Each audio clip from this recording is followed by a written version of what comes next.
Bon, France 3 va venir, je pense que eux, c'est pour leurs éditions du soir notamment. Ouais. Mais,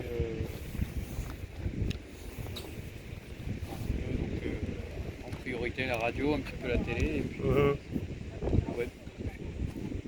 Pas tellement. Et alors là, c'est pour survoler quelle usine là?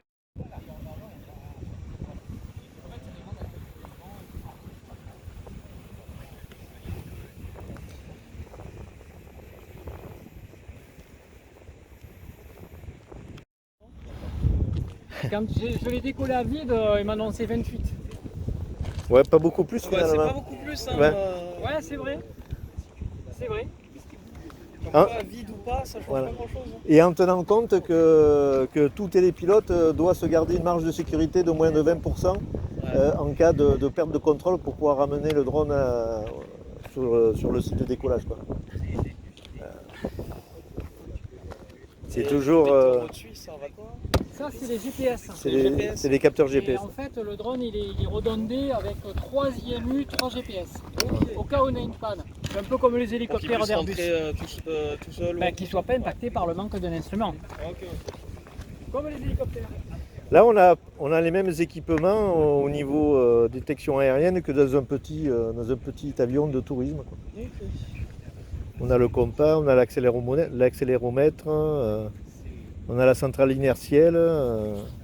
Voilà.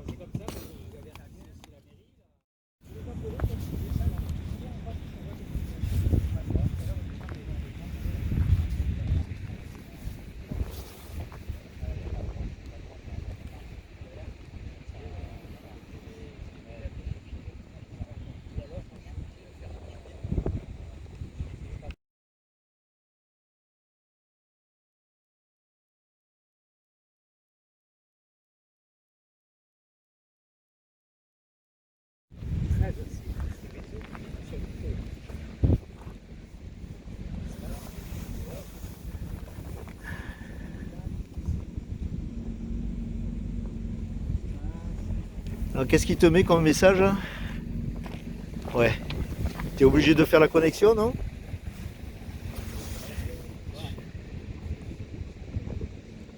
Ouais. Pour valider les deux zones. Ouais.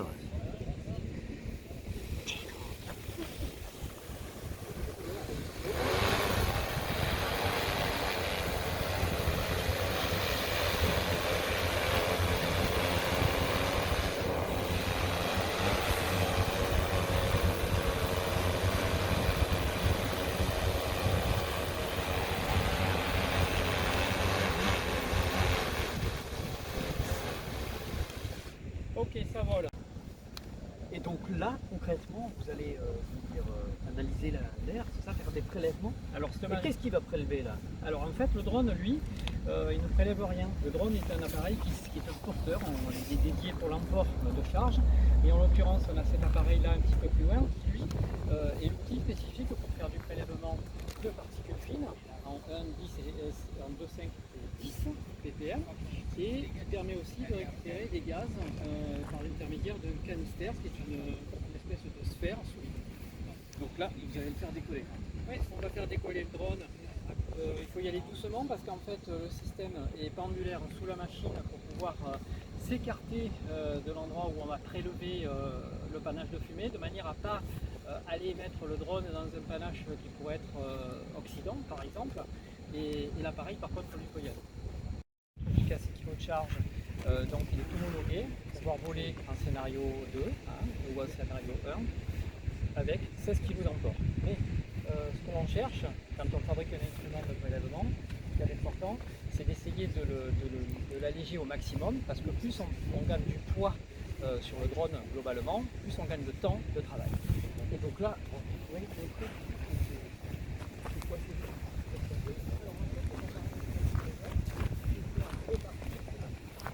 la partie avant, c'est la partie sur laquelle on trouve le filtre spécifique que donne l'université et l'Institut éco-citoyen, qui va être après, ils ont passé dans un, comment dirais-je, un appareil à spectrométrie. Ça c'est la première partie, donc et à l'intérieur vous avez un système d'aspiration, c'est comme un aspirateur de la maison, on va aspirer les particules, les coller sur ce filtre et après on fait l'analyse. Première partie. deuxième partie, c'est la partie canister, dans laquelle vous avez un réservoir qui est sous vide, un réservoir d'acier inoxydable, qui est sous vide à moins 1 bar. Et le moment venu, quand on est dans le panache, on déclenche ici la vanne électrique et on aspire de l'air et on referme. Et on a capté en fait 1,5 litre de gaz dans le panache. Très concrètement, si vous pouvez me résumer de la manière dont il marche, comment ça fonctionne? Ça fonctionne donc quand on vole, on va prélever pendant 20 minutes, 15 minutes on dira, avec l'aspiration sur le filtre, et la partie arrière on fait un prélèvement de gaz qui dure environ 30 secondes. Et après, ça vous permet ensuite d'analyser. Après, donc, ça nous permet de récupérer les éléments, donc tout ceci va aller en laboratoire.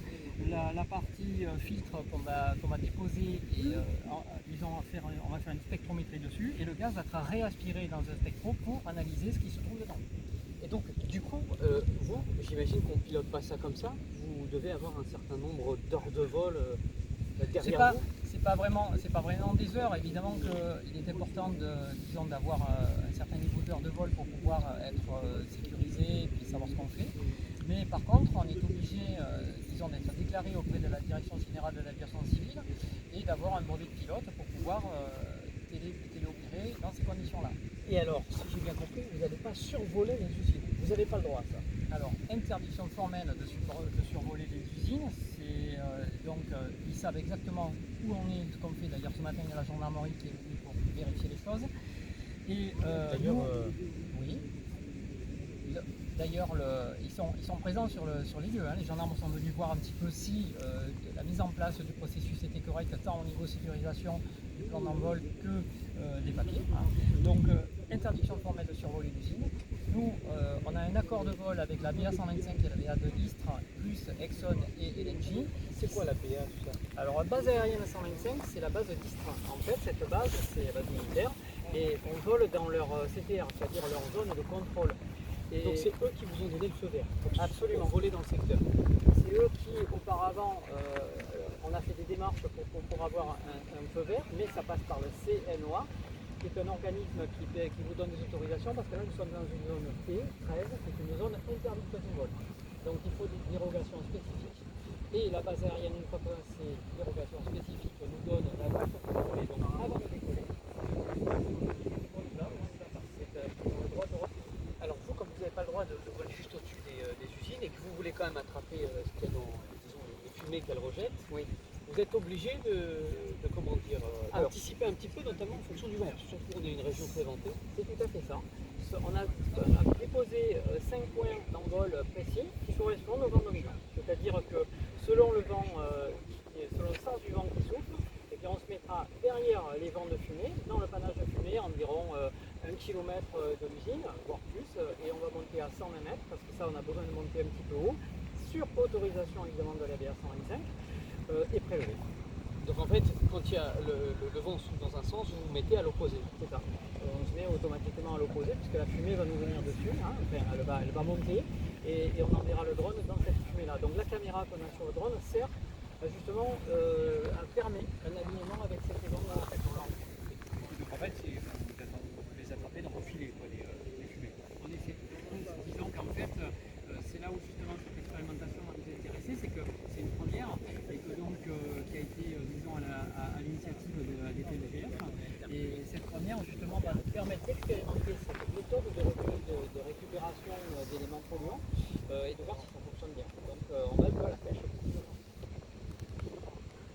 Je ne vous ai pas demandé comment vous vous appelez. Alors mon nom c'est Jean-François Bernard, donc j'étais le pilote pour la société. Jean-François, pourquoi vous faites ça? Alors pourquoi je fais ça Est-ce que c'est par conviction d'abord? Disons que moi je pense que le drone, en fait par conviction dans le sens où le drone est un outil, disons le drone civil est un outil qui permet de faire ce genre d'activité. Et puis donc j'ai développé ce préleveur, hein, c'est une création de ma société. Et effectivement pourquoi je fais ça? Parce que je suis convaincu que ça peut être un bon outil pour pouvoir lire et voir un petit peu quel est le niveau de pollution, s'il y en a évidemment. Mais pourquoi on est obligé de passer par Regarde, des c'est là drones? de pollution, tu vois. Comment? Regardez ça là de pollution. On était de l'autre côté là-bas. Oui, on les Eh prend. bien, on l'a capturé, voilà. Voilà, ça c'est un haut fourneau qui crache, voilà. Mais qu'est-ce que ça vous fait quand vous voyez justement ces Eh bien, gaz? ça me rend malade parce que les gens vont respirer ça tôt ou tard.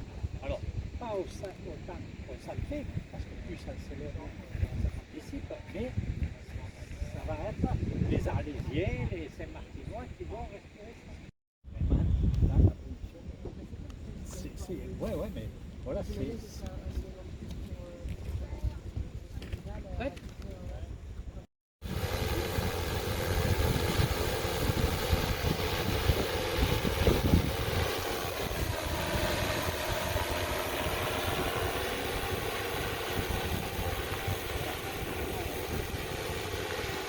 Vous le récupérez?